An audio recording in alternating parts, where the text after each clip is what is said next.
খুবই কর্মঠ কাজ পাগলা। চাইনিজরা শনি ও রবি ২ দিন ছুটি দেয়। দুপুরে লাঞ্চের পর ঘুমানোর জন্য ১ ঘন্টা সময় দেয়। শুধু তাই নয়, সবাই যাতে ভালোভাবে ঘুমাতে পারে তার জন্য বিশেষ ধরনের চেয়ার দেয়, পরিবেশ বানিয়ে দেয়।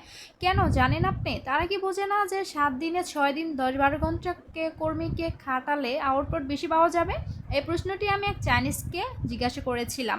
তিনি উত্তর দিয়ে বলেছিলেন, ৭ দিনে ৬ দিন ১২-১৪ ঘন্টা খাটিয়ে শুধু আমি গাধাই পালতে পারবো। কোয়ালিটি পেতে চাইলে তোমাকে মানুষ পালতে হবে, যার ব্রেনকে তুমি যত বৈচিত্র্য দিতে পারবে, প্রয়োজন মতো রেস্ট দিতে পারবে, ক্রিয়েটিভ আউটপুট তুমি পাবে। তোমার কোম্পানির কাজ যদি গাদাই কাজ করে, মানে বুদ্ধিমত্তা দরকার নাই, শুধুমাত্র মাল বহন করতে পারলেই হলো। তাহলে ৭ দিনে পারলে ৭ দিনই কাজ করো।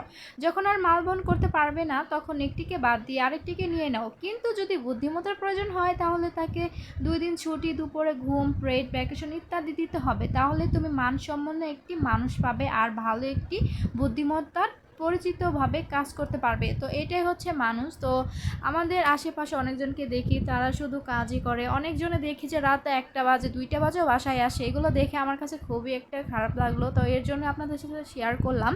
তো আমরা কিন্তু বাঙালি, তো এগুলা থেকে যদি আমরা একটু বাহিরের কান্ট্রিতে একটু খেয়াল করি, তাহলে আমরা দেখতে পারবো তারা কিন্তু অনেকটা এগিয়ে আছে আমাদের থেকেও। কিন্তু তাদের মতো হতে পারলে কিন্তু আমরা অনেক এগিয়ে যেতে পারবো। তো এই তো আজকে ভাগ্নির জন্য আইসক্রিম বানিয়ে ফেললাম। সবাই ভালো থাকবেন। আল্লাহ হাফেজ।